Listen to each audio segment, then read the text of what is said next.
E meu pai, alemão, falou assim, o que você quer fazer, Eduardo? Eu falei assim, eu quero ser eletrônico. Aí ele olhou para minha mãe e para minha avó e falou assim, ó, ele vai ter que trabalhar o resto da vida, deixa ele fazer o que ele quiser. Quem sabe dá certo. Porque se ele for fazer o que ele não quer, eu tenho certeza que vai dar errado. Olha só, o videogame entrou na indústria. O motor do software que eu estou usando hoje é o videogame. É o motor que meu filho curtia lá de videogame. Olha como a tecnologia se fundiu. Sim. Né? Muito bem.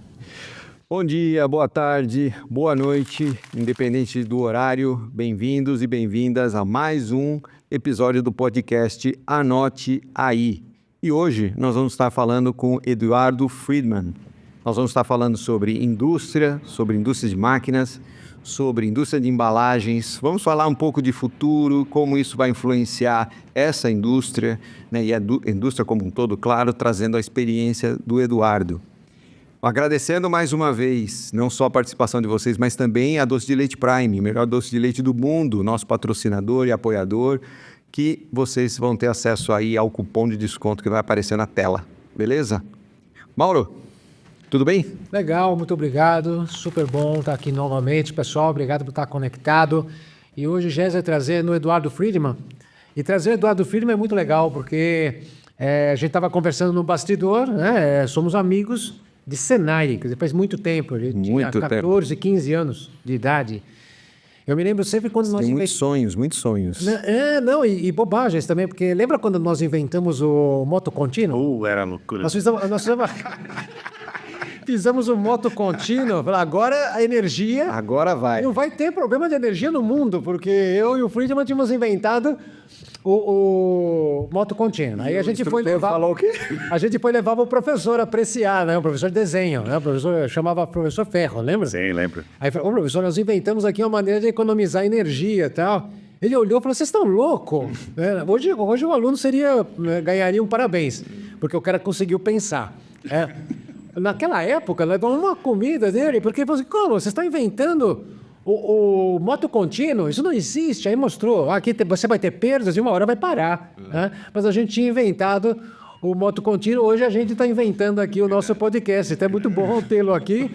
Friedman, legal ter realmente você aqui. Conta um pouco dessa trajetória do Senai. Você chegou a CEO da Cavana, e isso é muito legal. Daqui a pouco você vai falar da Cavana, mas conta um pouquinho dessa trajetória. Chegar a CEO não é para qualquer um, então é algo que você tem que contar. Provavelmente o nosso público vai identificar alguma coisa que ele vai ter que anotar se ele quiser uma carreira tão exitosa como a que você está tendo. Isso aí. Legal, então é bom você anotar mesmo, porque tem bastante história. Tem história? Tem bastante história. Eu acho que a primeira história é você escolher a profissão que você gosta.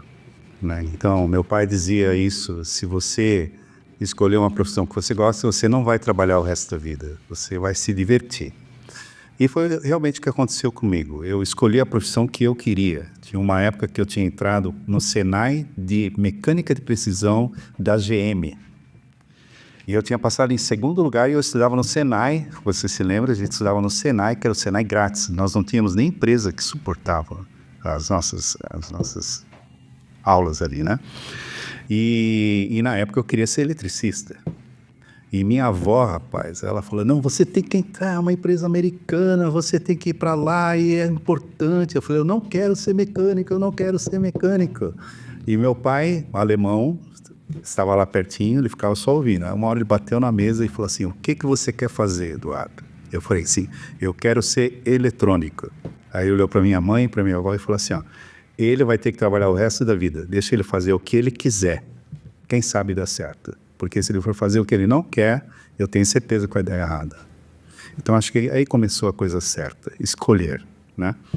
Então, é importante a gente escolher uma carreira e abraçar ela e mergulhar nela. E foi o que eu fiz, né? Comecei a trabalhar em empresas pequenas, depois eu comecei a fazer uma grande jornada em empresas grandes a nível de automação.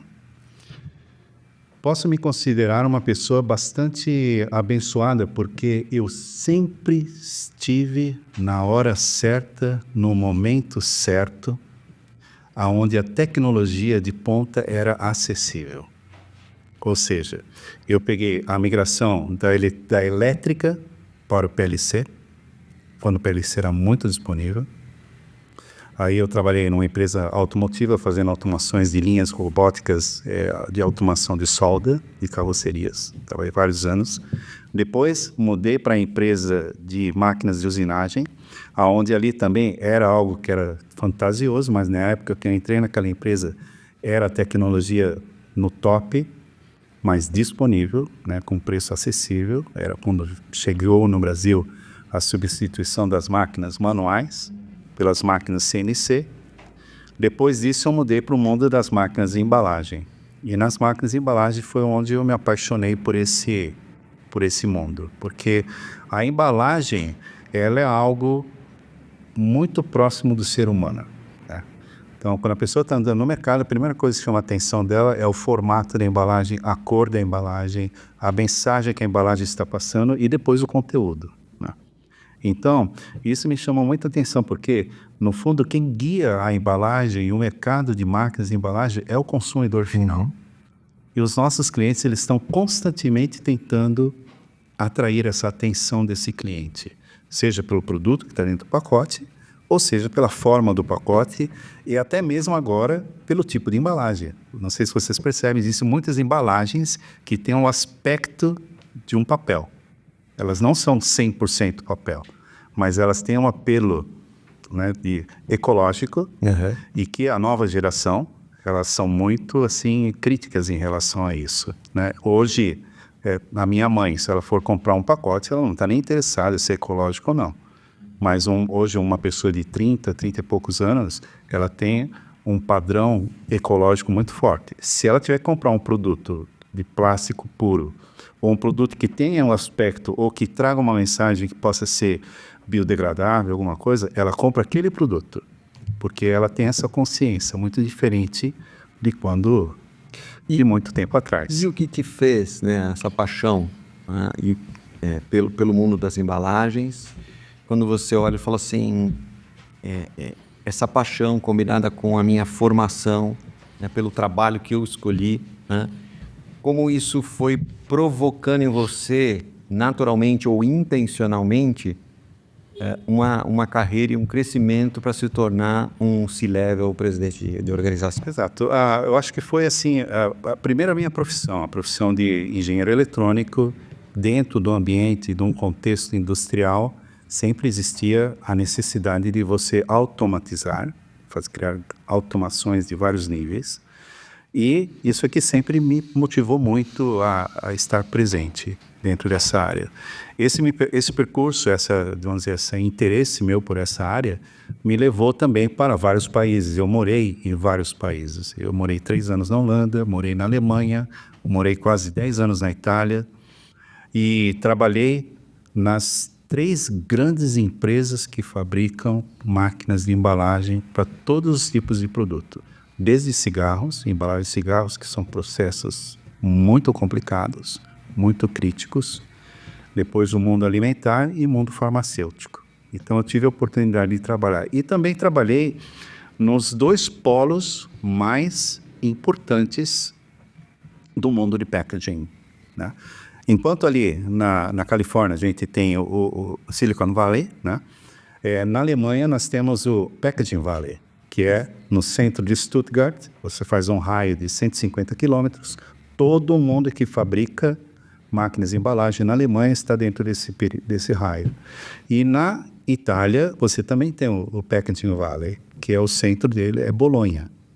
E eu trabalhei justamente no coração de Bolonha, nas empresas onde estão. Então, os 2 polos, os 2 maiores fabricantes de máquinas de embalagem no mundo são os italianos e os alemães. E eu tive a oportunidade de trabalhar com essas 2 culturas. Então, para mim, isso foi uma coisa que me ajudou muito dos 2 lados, né? Porque eu peguei muito do brasileiro e levei para a indústria alemã. E o que é do brasileiro com a indústria alemã? Olha, isso é interessante, o pessoal... então, vou contar para vocês... eu vou contar para vocês as 4 culturas maiores que eu trabalhei, né? Os brasileiros, os alemães, porque eu sou de família alemã, os italianos e os holandeses, né? Então, para o alemão, uma coisa que é diferente, o que é? é fora de norma. Não quer dizer que ele não vai olhar, mas a primeiro raciocínio dele, isso aqui não está, é fora da norma. Posso olhar? Posso fazer? Sim, mas cuidado que tem uma norma. Se tem uma norma é para seguir. O alemão é direto. O alemão, relacionamento com o gerente, com o diretor. Um manda, o outro obedece. Acabou, não tem bate-papo, né? Você vai para a cultura holandesa, por exemplo. O holandês, ele pega isso aqui e fala assim, isso aqui é diferente. O holandês olha assim e fala assim, interessante. Porque o holandês é comércio. Eles dominaram o mundo Desde os tempos... desde os tempos das navegações, né? Das grandes Navegações, navegações. Então, o holandês ele é muito business, muito inteligente, é quase tão estruturado que os alemães, porém eles são mais lights, entendeu? É um alemão light, o holandês. Né? Depois a gente vai para os italianos. O italiano, você pega o mesmo objeto na mão, ele vai olhar e vai falar assim, eu posso fazer melhor. É do italiano olhar para a coisa e falar assim, putz, isso aqui dá para mudar aqui. A criatividade do italiano é uma coisa espantosa. Né? Você vê, né? Todos os grandes criadores... Designers. Né? Design, né? A moda, a arte. Se você vai para Roma, você vê o que os romanos fizeram. Os italianos são realmente assim, muito criativos. E na cultura italiana, é engraçado. É diferente, muito diferente da cultura alemã. Se um funcionário tem uma maneira diferente de fazer, ele não é bloqueado. Porque o chefe dele, ele gosta de estimular, faz parte da cultura deles, estimular a pessoa a pensar diferente. Porque ele pensa assim, vai que dá certo. Vai que dá certo, a empresa ganha dinheiro. Então, por que bloquear? Só que tem a responsabilidade. Se você quiser fazer algo diferente, você tem que dar conta depois. Tem que ter responsabilidade sobre a inovação. Aí, com esse ambiente, se cria, se fermenta a criação, porque eles são muito produtivos nesse sentido. Assim, é uma imaginação ilimitada. Você vê pelo macarrão, pela pasta, né? Para nós é macarrão, para eles cada uma é diferente. né? Tem centenas de nomezinhos de pastas lá. Por quê? Uma é porque é um molho grosso, a outra é um molho fino, a outra é molho branco, a outra é tudo relativo ao molho. A forminha da pasta é justamente, né, fazer aquilo. E o que é a pasta? Que eu falo que o italiano melhorou. A pasta, quem trouxe a pasta para os Estados Unidos, para a Itália, foi Marco Polo. Quem inventou a pasta foi na China. China, né? Só que eles melhoraram, eles criaram, né? Então, o italiano tem muito disso. Então, é uma cultura que eu já trabalho há mais de 20 anos com eles, né? Quase 25 anos, e eu me apaixonei. Né? Minha mulher é italiana, só que a minha mulher é uma mistura de italiana, portuguesa e espanhola. Eu falo que ela devia chamar Serena. Ibero. Serena, porque são as três pessoas bem tranquilas, né? Italiano, espanhol e português, né? E como você junta o tempero brasileiro com essas culturas no ambiente corporativo? O tempero brasileiro, o grande tempero do brasileiro, qual que é? O brasileiro é receptivo. O brasileiro, ele gosta de falar, ele gosta de conversar com as pessoas. O brasileiro tem muito o que aprender, porque nós não somos uma cultura que nasceu para desenvolver. Nosso país foi criado para ser explorado por Portugal, como a maioria das colônias, né? Mas assim, por ter sido um país colonizado, né, o Brasil até que não está mal, né? Agora, essa abertura, por causa de tantos estrangeiros que vieram para o Brasil, e o brasileiro não ser uma alma belicosa, uma alma de guerra, uma alma defensiva de terreno, patriotismo ao máximo, né? Porque no fim, se vocês lembrarem, né, vocês devem ter raízes de alguma origem, de algum lugar, né? Nós todos somos brasileiros. Eu sou muito brasileiro quando a seleção joga. Aí eu sou brasileiro 100%. Mas na hora de comer, na tratativa da minha família, nós somos meio alemães, meio brasileiros. Sempre. Na casa da gente, a gente vê o suco, né, do que a gente é feito, né? Então, sempre vai ter, quem é português vai ter lá o bacalhau, vai ter aquela cultura, aquela coisa do estrangeiro. Então, isso fez do brasileiro um povo muito receptivo. E isso ajuda muito quando você está trabalhando em empresas e empresas vêm para o Brasil. porque não tem uma competição. Ninguém fica nervoso porque chega um CEO dos Estados Unidos. Não é um problema. Se você coloca um CEO brasileiro em outras empresas, em outras épocas, em outros países, era a guerra mundial. Eles falam, pô, como é que pode trazer uma pessoa do outro lado do mundo para ser o CEO dessa empresa? E é por isso que a Cavana, que é a empresa que você está liderando aí, ela não está no mundo inteiro, espalhada pelo mundo inteiro, né? Exato. Parece que é um privilégio o Brasil ter a Cavana aqui. Foi por isso? Foi Exato. por causa da cultura? Exato. A Cavana é uma empresa com mais... hoje ela tem 65 anos de idade, nasceu com o senhor Mário Cavana. Ele era uma pessoa que tinha um espírito empreendedor muito alto, muito grande. E uma vez ele tinha uma oficina pequena que fazia manutenções de máquinas. E um cliente italiano comprou uma máquina de boa, uma máquina americana para fazer o flow wrap. E ele queria melhorar a performance daquela máquina. Só que os Estados Unidos, 1960, era muito longe, né, da Itália. E o senhor Cavana foi lá, fez uma manutenção e a máquina ficou muito boa. Depois disso, esse empresário falou, você não quer fazer a máquina? Né? E ele começou a fabricar essas máquinas na Itália. Então, a Cavana, ao longo desses 60 anos, ela cresceu muito. Hoje nós temos várias operações. Nós temos uma operação aqui no Brasil, em que nós produzimos as linhas de embalagem. Nós temos um ponto de venda muito importante nos Estados Unidos e 2 plantas produtivas na Itália. Uma em Torino e a outra em Prato César, na região de Piemonte. Então, é uma empresa muito apreciada no mercado, porque são produtos com a característica italiana, mas muito robustos e que têm uma tradição muito grande no nosso mundo. E qual é o mercado de embalagem que vocês estão focados, Eduardo? O nosso mercado... Quem são os seus clientes? Tem uma frase do nosso proprietário que ele chama All Around Flow Pack, né? Então, nós fazemos o Flow Pack, é o centro do produto que a Cavana faz, que é o pacotinho, né? Então, o que é um Flow Pack? É bom explicar isso aqui. Um Flow Pack, na verdade, é um nome que não é bem o correto. O correto é Flow Wrap, né? Nasceu nos Estados Unidos essa demanda logo no início da Segunda Guerra Mundial. Por quê? Se precisava mandar muita gente para a guerra. E para você mandar gente para a guerra, você tem que mandar comida. E para você colocar comida, você tem que embalar direito. E qual que é a melhor maneira para você embalar uma porção, um snack, né, que você não tem que esquentar, não tem que cozinhar? Então, nasceu dali o Flow Wrap. E o que é Flow Wrap em inglês? Né? Wrap, embrulhar.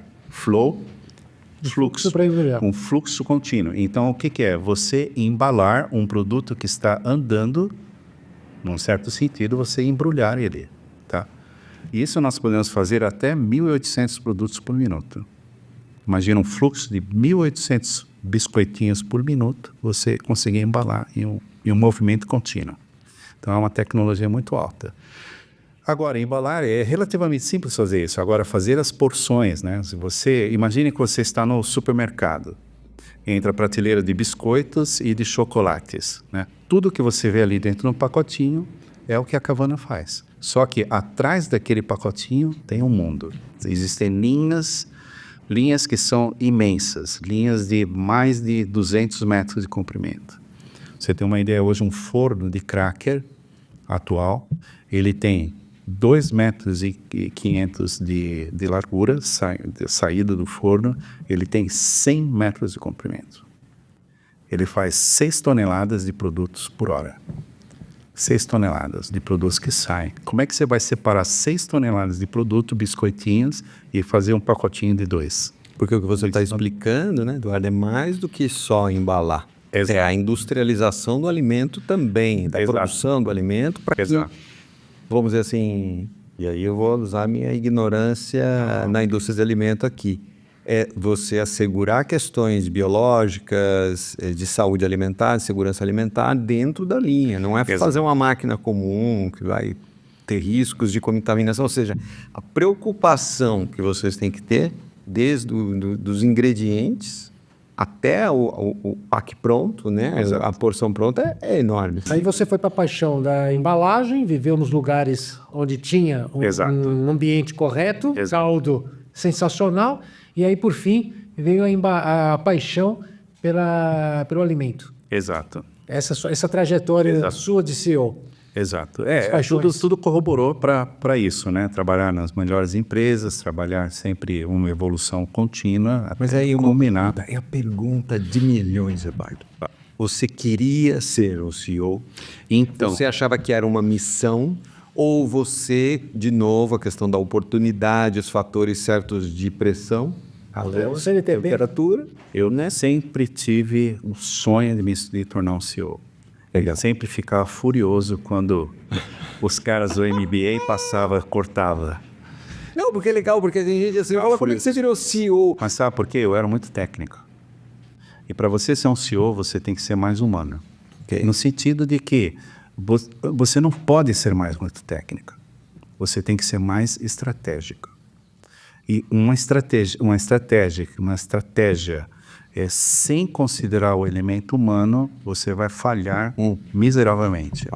Né? Então, o meu sucesso na Kavana foi... Eu descobri hoje uma coisa que eu nunca sabia que eu tinha... Eu sempre tive muita facilidade de fazer amizade. Né? E... Você é até meu amigo. Mas você era um amigo legal. Não é facilidade. Isso aí é outro tema, é outro episódio. Não, então, essa facilidade de comunicação eu nunca tinha entendido muito bem, né? Mas quando eu passei a essa função, eu vi que essa habilidade de comunicação, ela me ajudava a ser um pescador de talentos fantástico. Então, hoje eu tenho pessoas que trabalham comigo que são joias, entendeu? Pessoas que eu peguei. Às vezes, as pessoas vieram para trabalhar junto comigo para ganhar menos, você acredita? Acredito. Eles vieram para ganhar menos, que ele falou assim, nossa, você deve ser um cara muito legal para trabalhar junto. Eu falei, tá bom. Ok, e hoje está lá. Ganha 40% a mais do que ele ganhava antes. Porque eu premiei. Então, eu acho que é importante essa trajetória, né? Quando você falou, né? Como você se sente. O CEO é uma coisa muito ligada realmente à pessoa. Se você perder o foco da pessoa, sem ser... Sabe, você tem que encontrar... Porque hoje é tudo muito exagerado, né? Hoje você contrata a pessoa para trabalhar e se você der bronca para ela trabalhar, às vezes ela pode até te processar, né? Que é um exagero, né? Então, você tem que encontrar o equilíbrio. Mas a gente precisa entender também nessa função que hoje é a geração que a gente tem, né? Que tem também valores importantes. Né? Claro. Eu costumo dizer assim, é a geração que a gente criou. Exato. Essa geração, ela veio com um pacote tecnológico que se a gente não aproveitar, nós não vamos vencer. Né? Então, agora a gente precisa criar a maneira de atrair eles. Quantos anos como CEO, Eduardo, já? Já há 4 anos. 4 anos. E aí vem a pergunta, é legal ser CEO? É legal. Quando você entende a sua função, né? E quando você tem, às vezes, existem uns momentos de dificuldade, né? E nesses momentos de dificuldade, às vezes eu fecho o olho na minha sala e eu fico pensando, eu falo assim, ok, para que eu estou aqui? Aí eu falo assim, ok, eu estou aqui para resolver problemas. Mas eu preciso resolver sozinho? Não. Então vamos achar as pessoas que podem me ajudar. Esse é o meu mantra, entendeu? Legal, uma coisa complica. Eu sei que, primeiro, é a minha função como CEO, e segundo, eu não preciso resolver sozinho. Porque o cara que tenta resolver sozinho é o cara que infarta. Ele não vai dar certo. Né? Então você tem que, às vezes, tem que ter paciência, tem que investir nas pessoas, fazer. Às vezes as pessoas demoram um pouco. Às vezes você tem que trocar as pessoas. E você falou, a Kavana é uma empresa de inovação pela sua cultura italiana, Certo. de inovar sempre, de pegar algo e pensar logo no design, na inovação. E você falou, eu preciso encontrar pessoas, eu sou um pescador de pessoas, de talentos que vão trabalhar, vão desenvolver e resolver problemas que a organização tem e que eu tenho a responsabilidade de promover essa mudança. Correto. Como é esse processo, então, na Kavana? De inovar, de desenvolver, de progredir continuamente numa indústria que, pelo que você explicou, para mim, na minha baixo conhecimento, posso dizer que é um produto, uma máquina já estável, um processo de embalagem que já vem da Segunda Guerra, que inovação pode ter muito pouca inovação. Eu posso estar equivocado, com certeza eu estou equivocado nesse pensamento. Então, como é que funciona esse processo de inovação contínua, de desenvolvimento dentro da Capvana? O Friedman tem uma função global da inovação. Isso. Tá? Quer dizer, você é CEO aqui na Unidade Brasil, Exato. mas você tem uma responsabilidade global quanto à inovação. Você contou uma vez para mim que você, né, olhava embaixo do seu guarda-chuva, tinha inovação no mundo, né? Você é o cara da inovação. Como é que rola tudo isso? Quando eu comecei a trabalhar com a Capvana, eu não entrei na função de CEO. Eu trabalhei 5 anos com o Ricardo Capvana, que é o nosso diretor-geral. Hoje ele é presidente do grupo. E eu entrei na função de Business Development, que era uma coisa que eu nunca tinha feito. Eu aprendi muito com ele. Para tratar a inovação, nós definimos um tripé. Né? Um tripé que é lead, follow ou stay aside. Ou você está na frente, ou você tem que correr atrás, ou você tem que pelo menos estar mais ou menos ali para se equiparar. Tá? Como é que é a expressão em inglês? Lead, follow ou stay aside. Você colocar de lado, né? Está a párea. Né? Então, com essa metodologia, o que nós fizemos? Né? Então, tudo aquilo que é lead é development, é pesquisa e desenvolvimento. O que é pesquisa e desenvolvimento? É você entender as demandas do cliente, você entender qual que é o gap entre a demanda do cliente e o seu equipamento e encontrar a solução. Essa solução pode ser uma solução baseada em alguma coisa e até uma solução disruptiva. Tá? Né? O que é follow? A sua concorrência passou a perna em você. Né? Você estava dormindo, pegou um ali no mercado, né? E você ir lá buscar assim o gap, preencher o gap para você não ficar muito para trás, tá? Ou você entender se você precisa, esse é o mais importante na inovação, você entender se você precisa se mexer ou não. Porque se você entender que você está pare com alguém, primeiro você não precisa correr atrás de ninguém. E depois você pode investir numa coisa muito radical. Então, você entendendo onde você está em relação à sua concorrência, as demandas do mercado, onde está o seu concorrente e o que pode ser feito de novo, né, disruptivo, esse é a grande sacada. Se você conseguir criar um disruptivo, né, a regra de marketing, de visão de mercado a partir do momento que você entra num mercado disruptivo, que você é one player, você tem 100% do mercado. Entendi. Né? Se você tiver um outro concorrente, depois você já perdeu 50% no mínimo do mercado. Mas enquanto você está sozinho, é 100% do mercado para você. Aí vai uma coisa. É Blue Sea, né? O mar profundo. E aí você falou, eu vou pegar Blue Ocean. uma frase que você falou no início, né, sobre algumas embalagens hoje, elas imitam ou têm uma certa proporção visual aspecto de papel pela geração. E aí vai um pensamento sustentável, né? Hoje eu fui pesquisar e 80% das embalagens são descartadas em único uso. Essa informação tá correta, né? É correto isso. Como vocês enxergam esse apelo sustentável? Como levar, então, através da embalagem, da inovação, atacando a sustentabilidade? Eu digo atacando do tipo, criando disrupção no setor que aparentemente não teria muita inovação, mas tem que ter, e com requisitos fortes, né? Proteção do oxigênio, proteção da luz, proteção do calor, questões biológicas. Como levar a sustentabilidade e transformar ou diminuir esse impacto do lixo, do descarte nessa indústria da embalagem, sendo o fabricante da embalagem, não sendo o dono do biscoito, né, ou do alimento, mas sendo o fabricante, levar isso para os seus clientes. Exato. Alguns anos atrás, nós fizemos um white paper que se chama Packaging. Você pode procurar no www.flowpack.it, aí você vai achar esse white paper muito interessante, onde nós escrevemos a história do Flowpack. Porque hoje muita gente critica a embalagem. Porque é correto. Você vai nos oceanos, são empesteados porque tem embalagem. Mas hoje nós estamos aqui por causa da embalagem. Sim. Né? A embalagem, ela não é o vilão, a embalagem. Como a gente trata a embalagem é o problema. Tá? Então, o problema maior da embalagem não é quem produz ou quem faz, é quem descarta.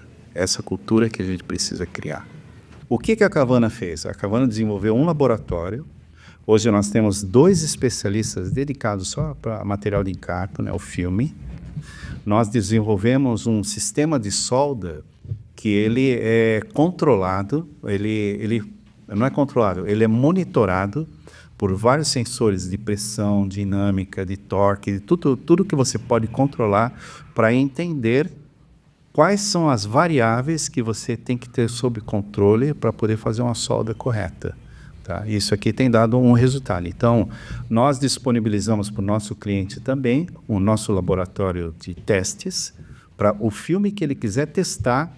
Nós Isso é legal, isso é bacana grátis. porque a gente entra exatamente no ponto que você queria, já tinha falado, né, da questão da simulação e tudo mais, né?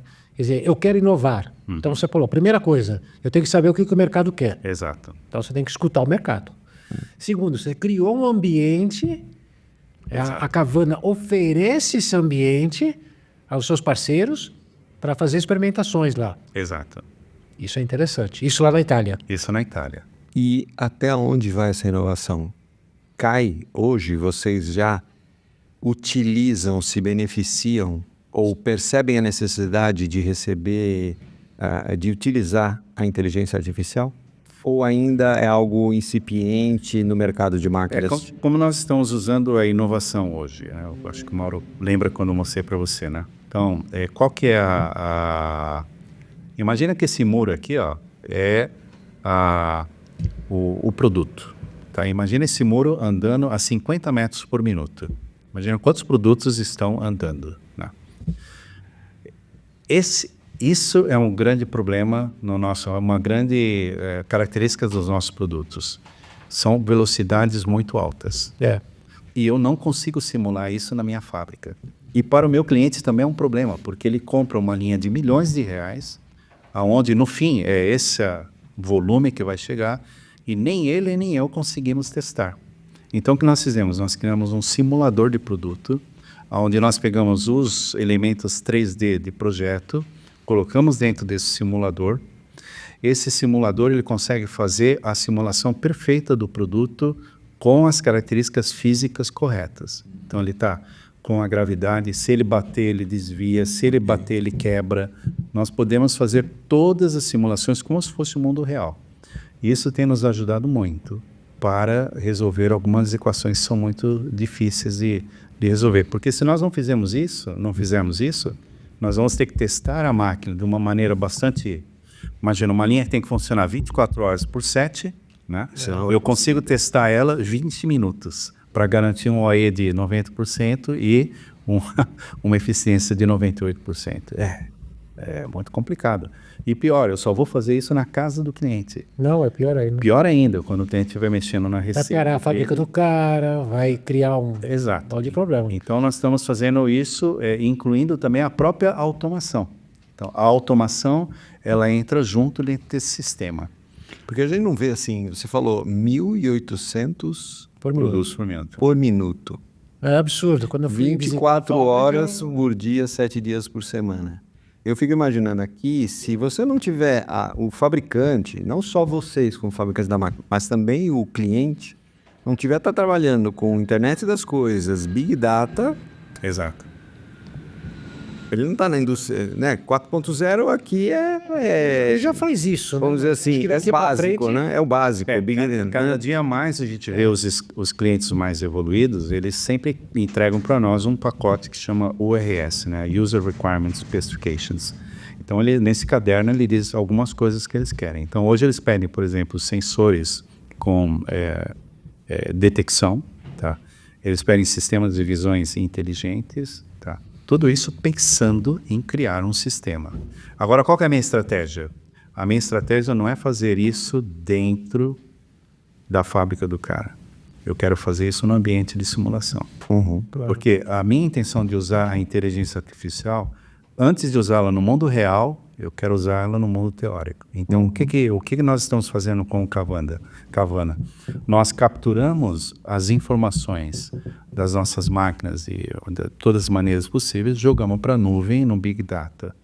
Esse Big Data, nós damos o alimento para a inteligência artificial fazer a nossa simulação, entender como é o contexto de produção. Aí eu posso trabalhar sem... É quase os gêmeos digitais. Exato, é o gêmeo digital, mas no primeiro nível, né? Então seria, primeiro, o nível automação básica, depois IoT, depois Big Data e, em cima de tudo isso, a inteligência artificial. Eu acho que você deu uma receita, o pessoal que está conectado está anotando tudo isso, porque é o caminho. É aplicação prática. Não é assim, eu já vi muitas inteligências artificiais, né?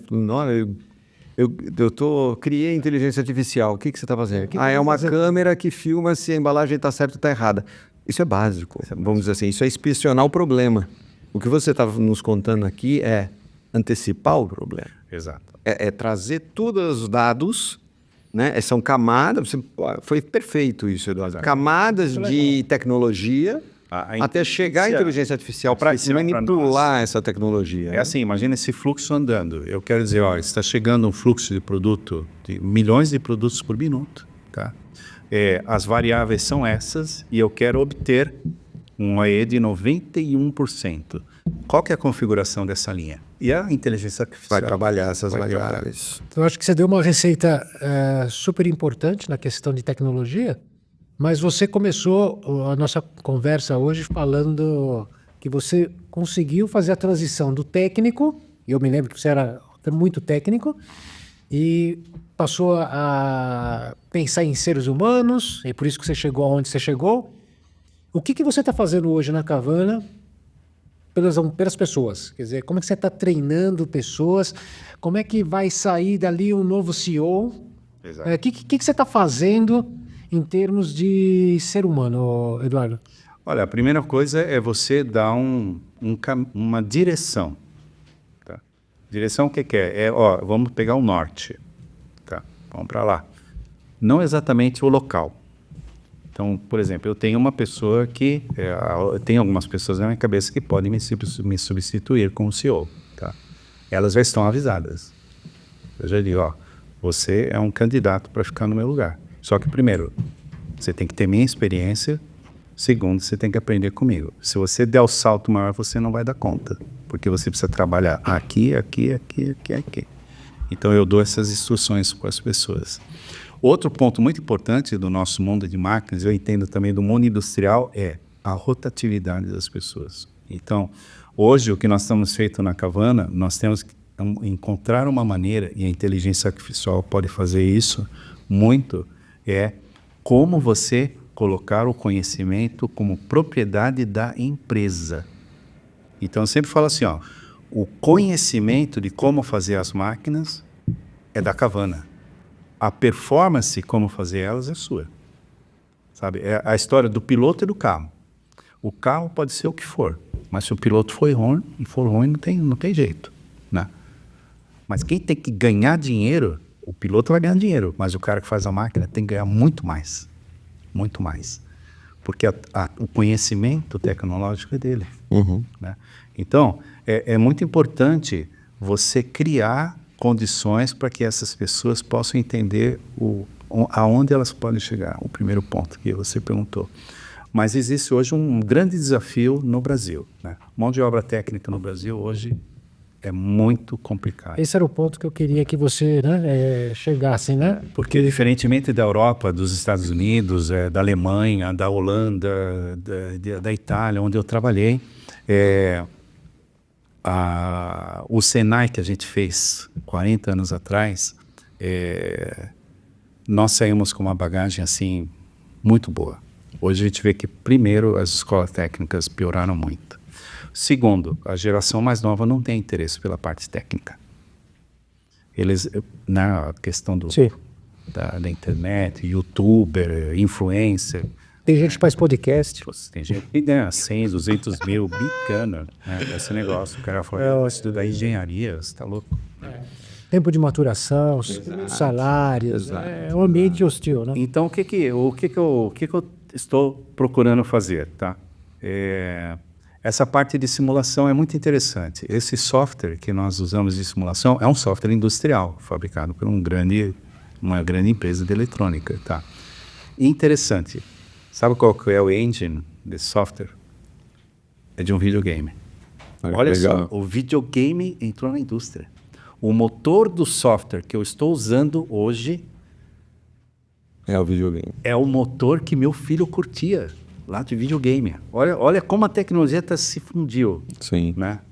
Então, o que eu cheguei na conclusão? Eu falei assim, poxa, se eu quiser captar hoje um talento, uma pessoa inteligente, eu preciso mostrar para ele como se fosse um videogame. Pode ser que esteja num videogame a solução. Exato, né? E a parte técnica para ele, ele vê aquilo, ele tem que entender que aquilo é como se fosse um game, né? Ele sabe jogar, tem inteligência, tem habilidade, tem vontade, mas se eu colocar ele num mundo normal, que é o forno, 100 graus, suando, o cara da produção brigando com você e ele tentando programar a coisa, ele não vai aguentar. Porque a geração hoje é um pouco diferente, assim, a nível de pressão. Muda o ambiente. Então, eu preciso trazer ele para um ambiente seguro, um ambiente numa linguagem que ele consiga entender e mostrar para ele, cara, tem barato para você trabalhar na área industrial. É legal você trabalhar com máquinas. É legal você trabalhar com processos. É legal você trabalhar com programação. Porque no fim é um videogame, é fazer o biscoitinho entrar direitinho dentro de um lugar, né? Então, isso eu tenho visto que quando eu trago candidatos para trainee ou estagiários assim, e eu mostro para eles, eles falam, nossa, eu não imaginava que tinha isso aqui, cara. Que bacana. Porque eu não estou mostrando como era a Kavana de 40 anos atrás, nem de 10 anos atrás. Eu estou mostrando para ele qual que é a Kavana do futuro. Agora, E eu pesco qualquer um. O cara que vai, lá fica. agora uma pergunta, aproveitando que você deu a deixa, né? Você falou assim, ou lidera... Para ir para os finalmente. Mas eu queria saber, ou lidera, ou segue, ou fica do ladinho. Exato. E aí tem a China. Como é que a Kavana fica nessa situação? Como é que vocês estão lutando? Porque todo mundo sabe que os chineses não são fáceis, são competitivos e têm muitas qualidades, muitos problemas, mas todo mundo sabe na China. Então, como é que vocês estão... Eu acho que essa pergunta fecha, coroa, né? Porque vocês estão aí sobrevivendo e eu sei que a luta não é fácil. Então, eu queria que você contasse um pouquinho da luta. Não é fácil. Então, a China, ela é um país maravilhoso. Eu acho... Aliás, a China só não é uma potência nos últimos 150 anos, porque o resto para trás, ela sempre foi uma potência do mundo. Sempre, né? Então, é só você fazer a conta, você vê que a China... Ela só recuperou o que ela sempre teve. Só estragou ela o comunismo. e ainda recuperou, né? Porque hoje está bom. Então, a China, sim, eles tinham muitos problemas. Só que os chineses hoje, eles estão assim mais, como vou dizer assim, mais educados. Porque é uma nova geração que é diferente da geração que começou 40, 30 anos atrás, tá? Hoje eles estão escolhendo as guerras. Então, por exemplo, você vê que existem cidades inteiras na China que o carro é elétrico. Por quê? Muitas empresas chinesas entenderam de que competir com uma GM, com a Volkswagen, que fazia centenas de anos automóveis, eles não vão conseguir nunca. Porque eles nunca vão ter o apelo de marketing, né? Então, eles falaram, se é para fazer algo diferente, vamos fazer o carro elétrico. Hoje, é a maior frota de elétrico do mundo na China. Tem cidades que só circulam carros elétricos. Então, eles estão escolhendo as guerras. Então, hoje, existe muita gente, né? Art of War, né? Então, hoje, existe aquilo que era um mundo que eles queriam fazer tudo, hoje eles estão se concentrando nos nichos. No nosso nicho específico, eles se concentram em, vamos dizer assim, um mundo muito complicado continua sendo para os alemães e os italianos. O mundo mais simples, os chineses estão entrando. Não só os chineses, os turcos também são fortes. Tá? Então, eles estão entrando. No caso do Brasil, não tem um dos pontos de vantagem da Carvana no Brasil é que a gente tem assistência técnica local, o idioma é importante. Então, eles ainda não estão confrontando muito aquilo que a gente está fazendo. E também uma característica muito importante que pode favorecer os chineses é que hoje tudo é muito volátil, né? Às vezes já aconteceu clientes nossos que investiram milhões em uma linha, em um produto que o marketing inventou, depois de 6 meses de produção cancelaram tudo. Puxa, Cancelaram tudo porque o produto não funcionou. não funciona. Então hoje os empresários estão pensando assim, poxa, por que eu vou comprar uma Carvana que custa muito mais do que um chinês se eu não tenho certeza nesse produto? Né? Aí o que toca para mim? Eu tenho que fazer algo que seja inovativo, com custo mais eficiente e que possa não ser igual ao chinês, mas que tenha um apelo diferente do chinês. Porque se você for olhar para o custo do chinês, você não compra outra marca, você vai comprar uma marca chinesa. Tá. Mas esse benefício vai ser muito atrativo. Depende do que você está fazendo, né? Se você quer fazer um produto de alto nível, que você não pode perder produção, você nunca vai para um chinês, mas eles estão muito importantes. Agora, o que a gente tem que fazer? Nós temos que fazer, assim, a contrapartida, que nem, por exemplo, no meu caso, tá? Você vai pegar, por exemplo, um rolamento. Um rolamento chinês não tem a qualidade de um rolamento alemão.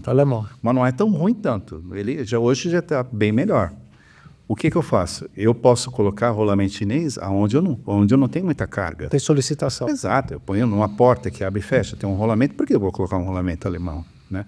Então, todos os pontos aonde nós podemos usar os componentes chineses que não tem nenhum problema de risco, são, né, a demanda baixa do item, ali vale a pena usar a nosso favor o poder deles. Porque, claro, né, a China, eu vi outro dia, tem uma cidade que as empresas europeias, elas mandam o pessoal de desenvolvimento lá. Porque eles alugam um quartinho, uma casinha pequena, e eles começam a fazer o desenvolvimento. Porque se falta algum componente, eles saem, atravessa a rua e compra. É no meio de uma cidade onde o cara compra tudo, redutor, motor, sensor, o que ele quiser, por preço de banana. Né? Então, os desenvolvimentos hoje, as empresas europeias estão fazendo na China. Porque se for fazer na Europa, custa muito. Tem que transportar, tem que fazer. É melhor pegar um cara inteligente e colocar na China, a hora que ele desenvolver, ele volta. Então, eu acho que eles vão ter um mercado, a gente não pode menosprezar. São produtos bons, né? Tá aí as empresas chinesas, né? Não tem como parar eles. Não tem. Hoje eles são a maior economia do mundo, não tem como. Mas é isso mesmo. Eu acho que com isso... usar eles... Exato. Né? Sim, e conviver, aprender a conviver, né, num mundo global mesmo. Não, e é legal que você tenha dito eles escolhem as batalhas. Quer dizer que nós temos E nós temos que escolher as nossas também. É um novo nível de competição. Exato. Muito bom. Beleza. Obrigado por ter vindo. Um prazer. Foi uma aula, né? Foi uma aula. Muita coisa interessante, Freire. Navegamos aí. Desde a tua história. E tem bastante coisa para anotar, né? Dá para assistir o vídeo umas 2 vezes, dar like. Com certeza. Porque tem bastante coisa bacana por aí, né? E espero que tenha sido também uma oportunidade muito legal para você, Eduardo, contar a tua história. Relembrar, porque nesse exercício de contar, né, a história, a gente vai relembrando um pouco o que a gente... Uma introspecção, passa, né? Vai refletindo, relembrando conquistas, relembrando tropeços e o que foi feito, o que foi aprendido em cada passo. Então, que bom que tenha sido um bate-papo legal para você. Para um monte de gente, né? Exato. Foi um legado. Exatamente. Acho que muita gente vai desfrutar desse legado. Isso aí. Bem, hoje também eu cumprimento os professores, é dia do professor aqui, né? Hoje estamos gravando, não sabemos quando vai para o ar, mas hoje é 15 de outubro, dia dos professores. Você, jovem, que talvez tenha algum preconceito da indústria, né? Existe mundo fora da internet, pode ter certeza. Existe. E um mundo bacana, pode ter certeza. Existe muito legal. Aqui todo mundo é da indústria, então a gente sabe que é isso mesmo, né? Muito e essa reflexão que a gente deixa para você. Né? No nosso podcast tem esse objetivo de provocar essa reflexão, trazer essas histórias, né? Para que eu e o Mauro possamos também levar ajuda para vocês. Dê o like, compartilhe, porque isso é uma aula. Com certeza são aulas. É muito melhor do que muita aula na escola, muito professor, muito livro. aí. Aqui resume muita coisa e é um tremendo atalho para a carreira de cada um, se quiser. Exatamente. Tá bom? Obrigado, pessoal, por Obrigado, comentar. pessoal. Obrigado, Fernando. Pessoal. Tchau, tchau. Tchau, tchau.